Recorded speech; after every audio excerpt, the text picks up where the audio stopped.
नमस्कार दोस्तों, मेरा नाम है कृष्णा। स्वागत है आपका करंट अफेयर की इस वीडियो में, जिसे आप यूटिलाइज कर सकते हो किसी भी कॉम्पिटिटिव एग्जाम की प्रिपरेशन के लिए। चलिए स्टार्ट करते हैं। फर्स्ट क्वेश्चन है आपके लिए, जिसमें आपसे पूछा जा रहा है इंटरनेशनल कोर्ट ऑफ जस्टिस के बारे में। और इस क्वेश्चन को एक बार पॉज करके जरूर पढ़ लीजिए कि क्वेश्चन में है क्या।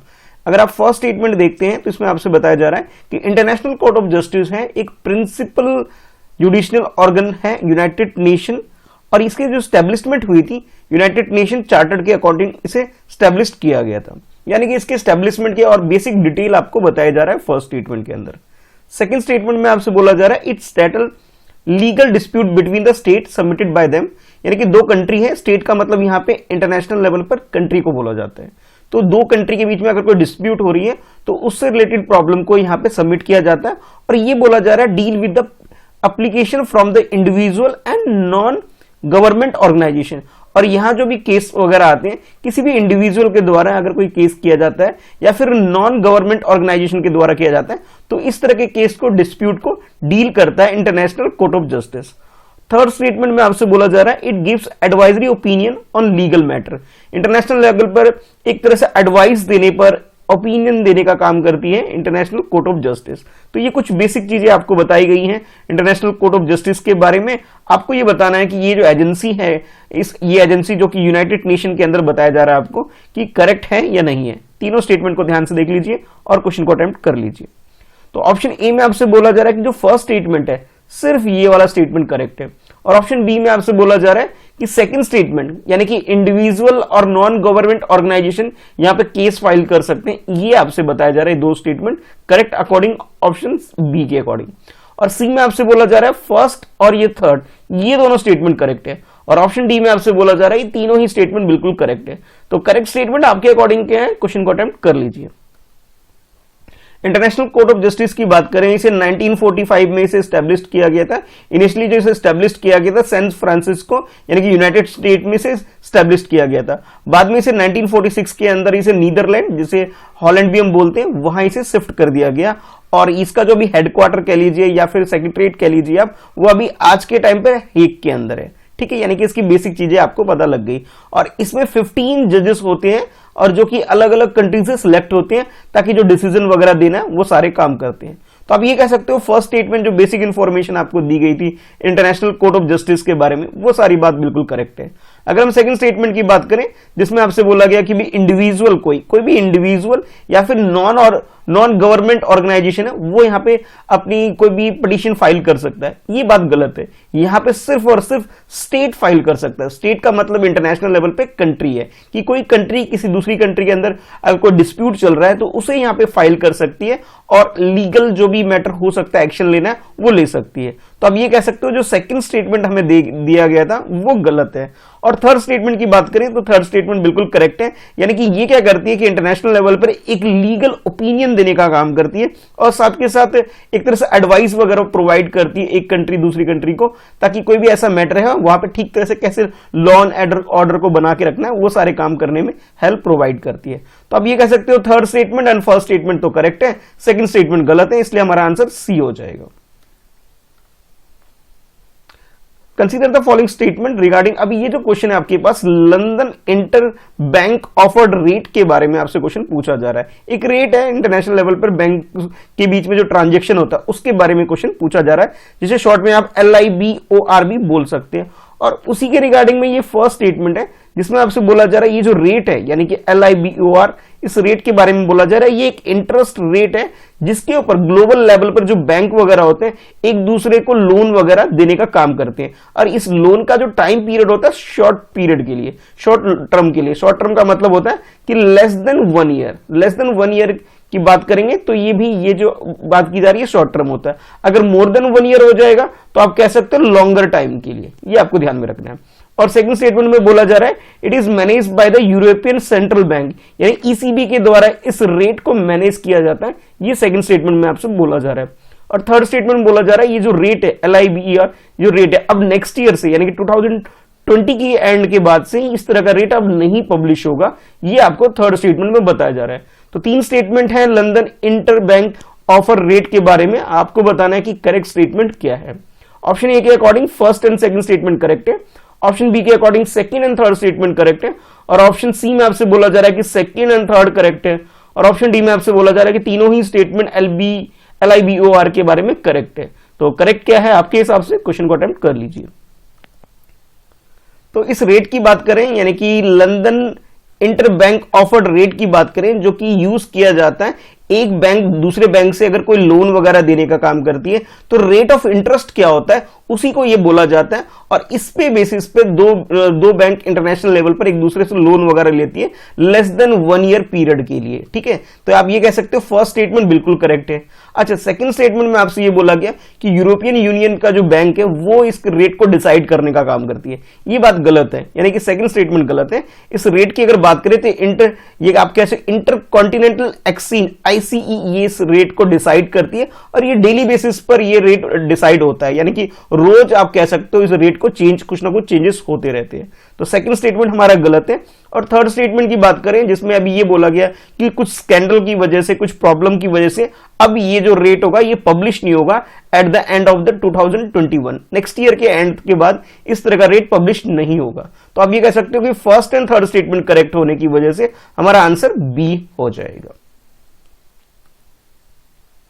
अब इस क्वेश्चन में आपसे पूछा जा रहा है इंक्रिप्शन के बारे में, क्वेश्चन पूछा जा रहा है कि इंक्रिप्शन जो सिक्योर डाटा ट्रांसमिशन के बारे में, कि ये कुछ गेटवे आपको दे दिए गए हैं, ये फर्स्ट, ये सेकंड, फर्स्ट में ये पेमेंट गेटवे के बारे में, सेकंड मैसेजिंग सर्विस के बारे में, थर्ड आपके वायरलेस माइक्रोफोन और ब्लूटूथ डिवाइस के बारे में, और फोर्थ आपसे बैंक ऑटोमेटिक टेलिंग मशीन के बारे में। आपसे पूछा जा रहा है इस क्वेश्चन के अंदर कि बताना है आपको कि इनमें से कौन सी सर्विस है या कौन सा ऐसा प्रोसेस है जिसके अंदर इंस्क्रिप्शन का यूज किया जाता है।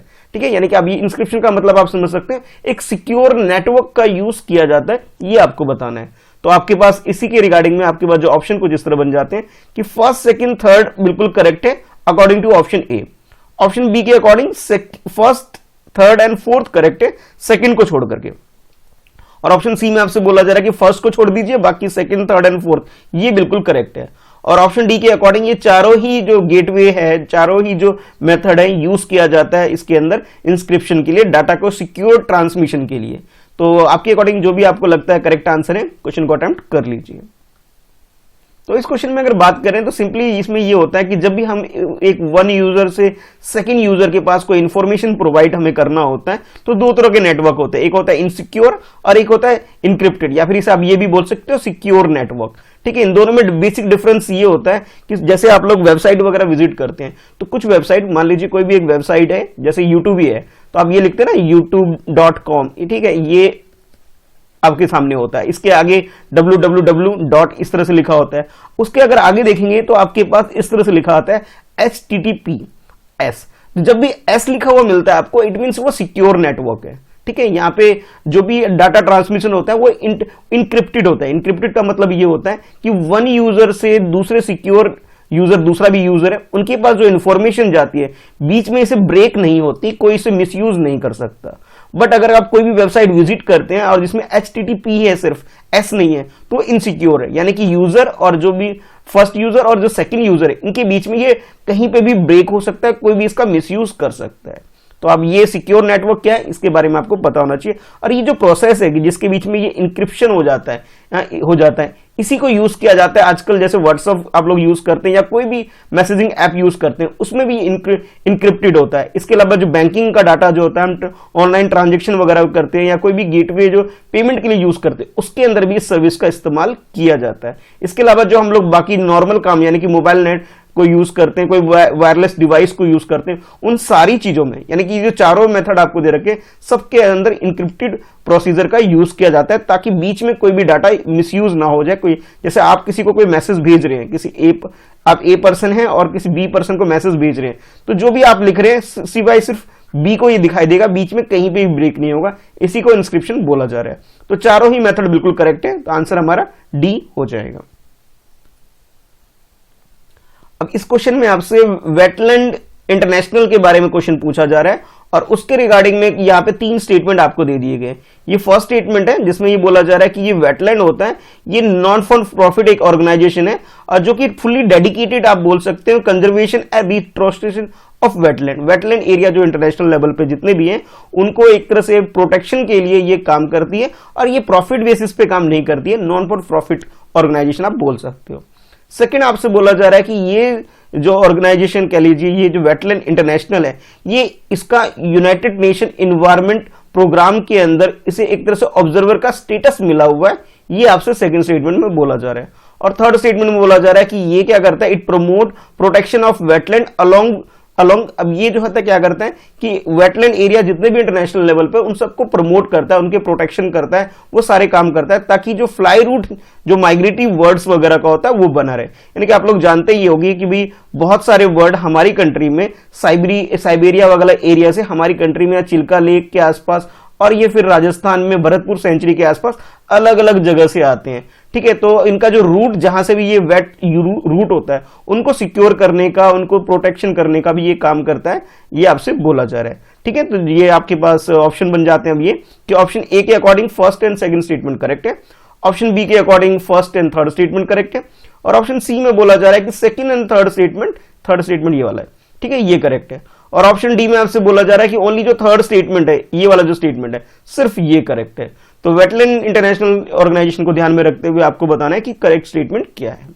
तो अगर हम बात करें इसके अंदर, तो इसमें जो फर्स्ट स्टेटमेंट है, यानी कि जो वेटलैंड इंटरनेशनल की बात करें, ये नॉन फॉर प्रॉफिट ऑर्गेनाइजेशन है और ये फुली डेडिकेटेड आप कह सकते हो कि जो भी वेटलैंड एरिया है वर्ल्ड में उन सबके प्रोटेक्शन के लिए काम करता है। ये बात बिल्कुल करेक्ट है।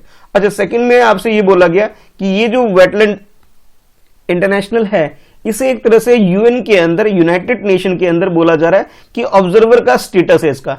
ऐसी कोई बात नहीं है, ये सब जो सेकंड बात आपको बताई गई है ये बिल्कुल गलत है, ये सही नहीं है। बल्कि आप ये कह सकते हो कि जो वेटलैंड इंटरनेशनल है, ये जितनी भी गवर्नमेंट होती है, सारी गवर्नमेंट अलग अलग कंट्री की, कॉर्पोरेट सेक्टर जो होते हैं या फिर इंटरनेशनल पॉलिसी वगैरह बनाने में काफी हेल्प करती है और इस तरह की कन्वेंशन क्रिएट करने में मेनली इनका रोल होता है, ताकि वेटलैंड एरिया को प्रोटेक्ट किया जा सके और जो बर्ड्स वगैरह जो मूवमेंट करती है वन प्लेस से सेकंड प्लेस पे अलग अलग सीजन के अकॉर्डिंग, उनका रूट बना रहे, उसके प्रोटेक्शन का काम करती है। तो थर्ड स्टेटमेंट और फर्स्ट स्टेटमेंट बिल्कुल करेक्ट है, इस वजह से हमारा आंसर बी हो जाएगा।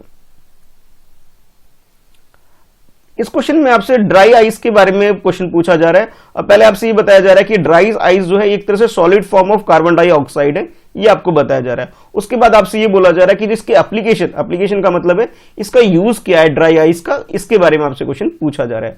तो यहां आपके पास ये फर्स्ट, सेकंड और थर्ड, ये 3 स्टेटमेंट आपको गिवन है। 3 स्टेटमेंट में ड्राई आइस की जो एप्लीकेशंस क्या क्या है वो आपको बताया जा रहा है। आपको चूज करना है इसके अंदर से कि भी करेक्ट स्टेटमेंट कौन सा है, यानी कि ड्राई आइस की करेक्ट एप्लीकेशन या करेक्ट यूज क्या है, इस्तेमाल क्या है, ये आपको बताना है। ठीक है, तो स्टेटमेंट 1 में बोला जा रहा है इट इज यूजफुल था प्रिजर्विंग फ्रोजन फूड वगैरह, यानी कि फूड को एक तरह से जैसे ठंडी जगह पे रखने का काम करने में भी, फ्रोजन कंडीशन में रखने में काफी हेल्पफुल होता है ड्राई आइस, ये बोला जा रहा है फर्स्ट स्टेटमेंट में। सेकंड स्टेटमेंट में बोला जा रहा है कि ये क्या करता है, ये प्रिवेंट करता है इंसेक्ट वगैरह, कोई कीड़े वगैरह जो है किसी भी कंटेनर के अंदर अगर हम ड्राई आइस को यूज करके किसी भी फूड ग्रेन वगैरह चीजों को अगर रखते हैं तो ये इंसेक्ट वगैरह, कोई कीड़े वगैरह से ये बचाव करता है, यानी कि आप कह लो सेफली प्रिजर्व करने में हेल्प करता है ड्राई आइस। और थर्ड में आपसे बोला जा रहा है कि जो इंडस्ट्रियल इक्विपमेंट्स वगैरह होते हैं, टूल्स वगैरह होते हैं, उसको क्लीन करने में ड्राई आइस यूज होता है। तो 3 स्टेटमेंट में 3 यूज बता दिए गए, आपको करेक्ट यूज बताना है। ऑप्शन ए के according first and second statement correct है, ऑप्शन बी के according first and third statement correct है, ये दोनों, और ऑप्शन सी में आपसे बोला जा रहा है कि second statement and third statement ये करेक्ट है, और ऑप्शन डी के अकॉर्डिंग तीनों ही स्टेटमेंट यानी कि ड्राई आइस के तीनों ही यूज बिल्कुल करेक्ट आपको बताए गए। तो करेक्ट आंसर आपके अकॉर्डिंग क्या है, क्वेश्चन को अटेम्प्ट कर लीजिए। तो ड्राई आइस जो होता है कुछ इस तरह का आप लोगों ने देखा भी होगा, इसका काफी यूज है। एक तरह से ये कह सकते हैं ये solid form of carbon dioxide है, ठीक है, CO2 को एक तरह से सॉलिड फॉर्म में रखने जब हम यूज करते हैं, अलग अलग कामों में यूज कर सकते हैं। जो भी हमारे पास जो एक तरह से केमिकल प्रोडक्ट है या फिर टूल्स वगैरह है, जो मैकेनिक्स के जो टूल्स वगैरह है, उनको क्लीन करने में, उसे ब्लीच करने में ये काफी हेल्पफुल है, यानी कि जो थर्ड स्टेटमेंट आपको बताया गया बिल्कुल करेक्ट है। अच्छा, फर्स्ट स्टेटमेंट में आपसे बोला गया इसे जो फूड वगैरह को फ्रोजन करने में, जैसे आप जानते ही होंगे कि कुछ जो कोल्ड एरिया जो इंटरनेशनल लेवल पर है, यानी कि जो इस तरह के एरिया जहां पे बहुत ज्यादा ठंड पड़ती है, तो वहां पे फूड को प्रिजर्व करने के लिए उसे कोल्ड करके रखा जाता है इसकी हेल्प से, ताकि लंबे टाइम तक इसका इस्तेमाल किया जा सके। ठीक है, तो ये काफी यूज, मतलब इस तरह की ठंडे जगह पे इसका इस्तेमाल किया जाता है। ठीक है, ये भी करेक्ट है फर्स्ट स्टेटमेंट भी। और सेकंड स्टेटमेंट में बोला जो पैकेजिंग वगैरह यानी कि किसी भी फूड को अगर हम लंबे टाइम के लिए रखना है, इंसेक्ट वगैरह यानी कीड़े वगैरह ना लगे उसके अंदर, उसके लिए भी इसका इस्तेमाल किया जाता है। ये बात भी बिल्कुल करेक्ट है, यानी कि तीनों ही स्टेटमेंट फर्स्ट, सेकंड और थर्ड तीनों स्टेटमेंट बिल्कुल करेक्ट है और हमारा आंसर जो हो जाएगा वो डी हो जाएगा। तो कमेंट करके बताइए कि आपने कितने क्वेश्चन के आंसर सही करे हैं। आज आपके लिए क्वेश्चन ये रहेगा, आपको ये बताना है कि जो इंटरनेशनल कोर्ट ऑफ जस्टिस है इसके अंदर कोई इंडियन जज अगर इलेक्ट हुआ है तो कौन हुआ है, उसका आपको नाम बताना है। ठीक है, तो आज की इस वीडियो में इतना ही है। वीडियो को लाइक करिए, दोस्तों अपने दोस्तों में से शेयर करिए। कोई सजेशन है तो आप कमेंट करके नीचे बता सकते हैं और टेलीग्राम ग्रुप ज्वाइन कर लीजिए जहां आपको अदर चीजें भी, लेटेस्ट अपडेट भी वहां पे मिलती रहेगी।